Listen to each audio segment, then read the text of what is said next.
Kila pumzi moja ya mwanadamu ni hatua iliyo karibu sana na kifo. Tunazaliwa tukianza safari, na kila siku tunasogea mwisho wake. Tunajenga nyumba na kupanga kesho, lakini hatujui kesho itakuwaje.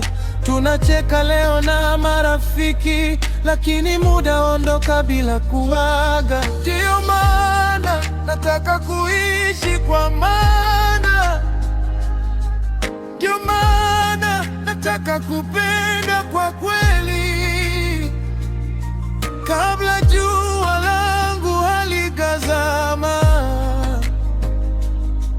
na safari yangu haijafika mwisho. Kila pumzi nayovuta ni zawadi kutoka kwako Bwana. Kila siku ninayoiona ni neema isiyonistahili.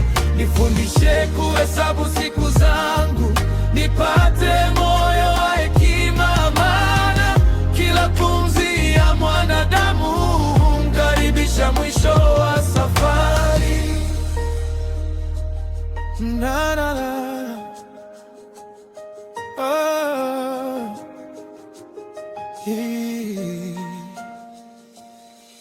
Wengine waliondoka jana wakiwa na ndoto ambazo hazijatimia. Wengine walilala bila kujua kwamba wataiona asubuhi tena. Basi leo nikiwa bado napumua, nitashukuru kwa kila jambo. Nitapenda wale walio karibu nami kabla muda haujanitangulia. Sio kwa nguvu zangu, sio kwa uwezo wangu, kama